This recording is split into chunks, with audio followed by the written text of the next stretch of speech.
नमस्कार दोस्तों। हमारी आज की कहानी है काश अनपढ़ ही होता। इससे पहले अगर आप हमारे चैनल पर नए हैं या आपने हमारा चैनल सब्सक्राइब नहीं किया है तो पहले चैनल सब्सक्राइब कीजिए। शंकर दयाल पेशे से तो वकील थे, जो सरकारी मुलाजिम न थे, परंतु बुद्धि के तेज व्यक्ति थे, इसलिए अच्छा खासा कमा लिया करते थे। उम्र ज्यादा हो चुकी थी, इसी कारण अब वकालत छोड़ दी थी और अधिकतर समय घर पर ही व्यतीत होता था। खाली वक्त में अखबार पढ़ना और जब कभी उससे भी मन की हताशा दूर न हो तो अपने बड़े बेटे मोहन को बुरा भला कहना, यही थी शंकर दयाल की दिनचर्या। बड़ा बेटा मोहन भी उनकी बातों को दिल से नहीं लेता था, बस उनकी आदत है यही सोचकर बर्दाश्त कर लेता था। शंकर दयाल का घर पूरी तरह से सुख संपन्न था, क्योंकि दो छोटे बेटे सोहन रोहन सरकारी नौकरी पर थे। एक डॉक्टर तो एक पुलिस में था। महीने पर अच्छी खासी रकम घर पर आ जाती थी। इतना रुपया पाकर शंकर दयाल का दिल खुशी से झूम उठता था, परंतु जैसे ही उनकी नजर मोहन पर पड़ती वैसे ही उसकी हंसी गम हो जाती और वह अपने अनपढ़ बेटे को कोसने लगता था, क्योंकि वह चाहता था कि मोहन भी अपने भाइयों की तरह पढ़ लिख कर सरकारी नौकरी करे। परंतु शंकर दयाल के अथक प्रयास से भी मोहन का मन पढ़ाई में न लगा। अब तो आलम यह था कि हर रोज मोहन को गाली देना और घर का सारा काम मोहन से ही करवाना, यह सब शंकर दयाल की आदत में शुमार हो चुका था। जब कभी भी कोई व्यक्ति अपने बेटे की सरकारी नौकरी लगने की खबर शंकर दयाल को सुनाता तो शंकर दयाल का गुस्सा मोहन पर दोगुना फूटता था। मोहन की अब यही दिनचर्या बन चुकी थी कि खेत से चारा काट कर लाना और मशीन से काट कर जानवरों को डालना और घर का खाना भी बनाना और शाम को शंकर दयाल के पैर दबाना। इतना करने के बावजूद भी उसे इनाम में गालियां ही मिलती थी, परंतु फिर भी उसके मुंह से कभी शंकर दयाल के खिलाफ एक शब्द नहीं निकलता। जब कभी वो ज्यादा उदास होता तो अपनी माँ की फोटो को गले से लगाकर बहुत रोता, जो 2 साल पहले ही गुजर चुकी थी। एक दिन शंकर दयाल कुर्सी पर बैठे अखबार पढ़ रहे थे कि तभी शंभू एक मिठाई का डब्बा लेकर वहां आया और शंकर दयाल को यह मिठाई का डब्बा दिया। यह देखकर शंकर दयाल का चेहरा तिलमिला उठा, क्योंकि शंकर दयाल बहुत ही ईर्ष्यालु व्यक्ति था। किसी और की खुशी उसे बर्दाश्त नहीं होती थी, इसलिए कोई भी व्यक्ति उसे अपनी खुशियों में शामिल नहीं करता था। शंकर दयाल ने बोहे चढ़ाकर कहा, क्या बात है शंभू, आज तू बहुत मिठाई बांट रहा है। आखिर इस खुशी का कारण क्या है? क्या कोई लॉटरी लग गई है?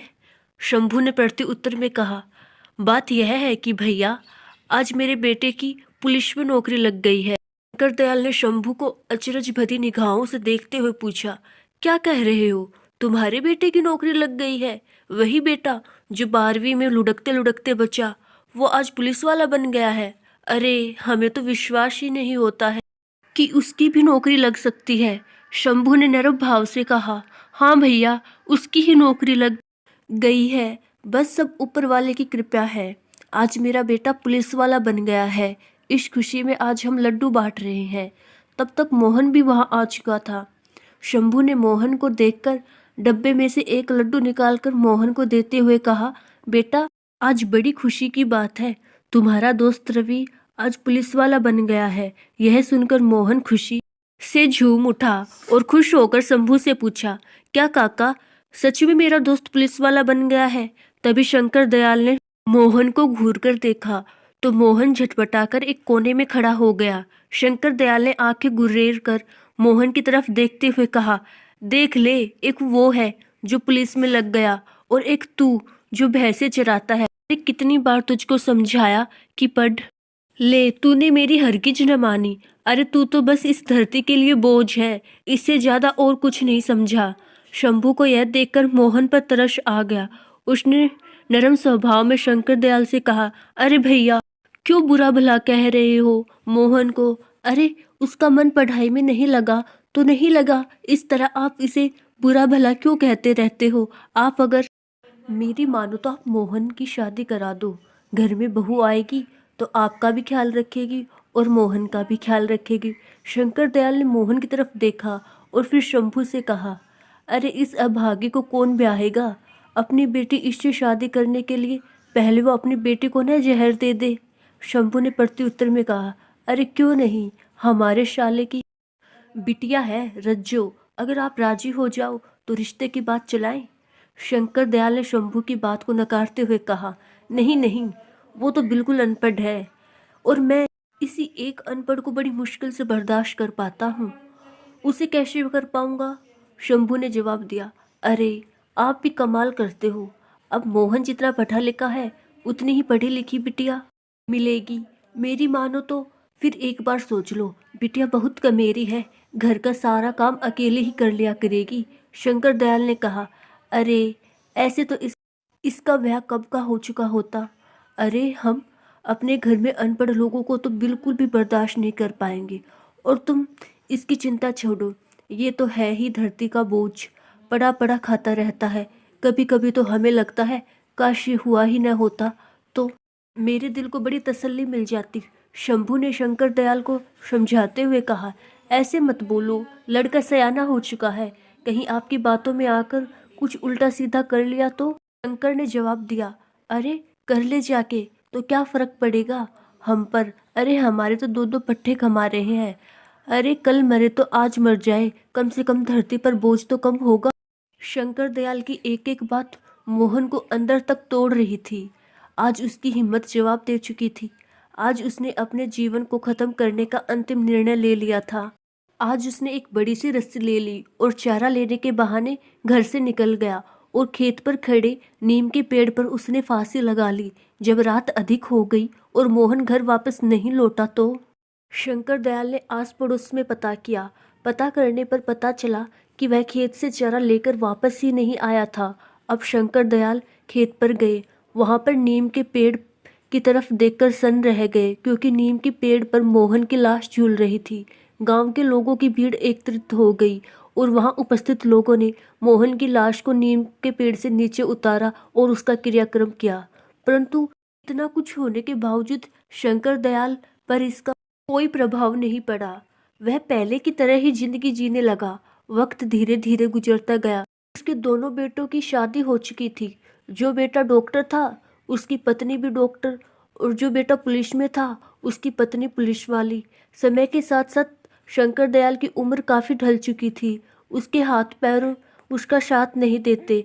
कोई भी काम करने पर उसकी हाफी फूल जाती। बड़े बेटे ने शहर में एक अस्पताल खोल लिया और दोनों मियाँ बीवी शहर में रहने लगे।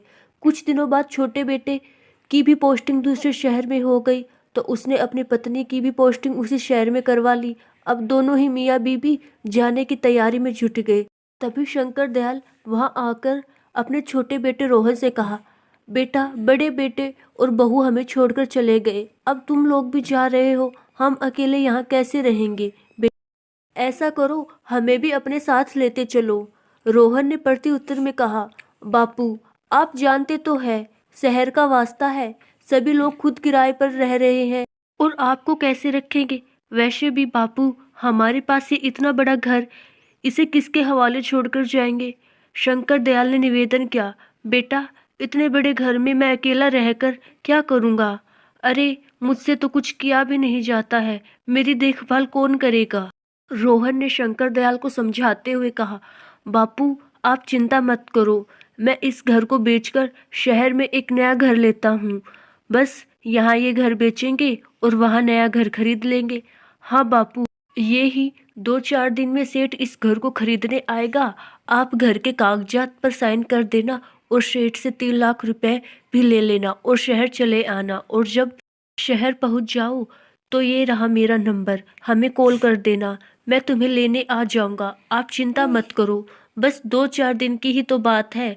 और फिर रोहन शंकर दयाल को अपने गले से लगाता है और उनके पैर छू कर वहां से चला जाता है। आज इतने बड़े घर में शंकर दयाल अकेला था। जब उसे भूख लगी तो उसने रोटी बनाने के लिए आटा गूंदा। बूढ़े हाथों में इतनी जान कहाँ थी कि जो आटा भी सही से गूंदा जाए। आज उसे अपने बड़े बेटे मोहन की याद आ रही थी। यादों का सैलाब जब ज्यादा हो गया तो उसे अपनी आंखों के सामने मोहन का अक्ष नजर आने लगा। वो मोहन का आटा गूंदना और रोटी बनाना, एक एक करके सभी दृश्य उसकी आंखों के तैरने लगे। उसकी बूढ़ी आंखों में आज आंसू झलक उठे और मन में सिर्फ एक ही आवाज निकल रही थी कि काश आज मेरा अनपढ़ बेटा ही होता तो उसकी शादी होती और एक अनपढ़ बहू इस घर में आती। कम से कम वो अपने घर में रहती और खाना बनाती। मोहन मेरा घर का सारा काम करता और मैं पहले की तरह ही कुर्सी डालकर बैठ अखबार पढ़ता। परंतु अब सपनों को देखने से क्या होने वाला है। जो कुछ उसने किया आज वो उसके सामने था। 2-4 दिन यूं ही गुजर गए और वो दिन भी आ गया जिस दिन सेठ ने रुपया देने के लिए कहा था। सेठ ने घर के कागज पर साइन करा लिए और शंकर दयाल को 3 लाख रुपए दे दिए। रुपए मिलते ही शंकर दयाल शहर जाने की तैयारी कर ली और शंकर दयाल ने रोहन को फोन करके सब बता दिया कि वो बस स्टैंड पर उसका इंतजार करेंगे। कहे मुताबिक शंकर दयाल वहां पहुंच गए और बैठकर रोहन का इंतजार करने लगे। तभी वहां रोहन आ गया और शंकर दयाल के पास आकर कहा, बापू आप पैसे लाए हो, मुझे दे दो। वो जो मैंने नया घर खरीदा है उसका मालिक अभी रुपए मांग रहा है।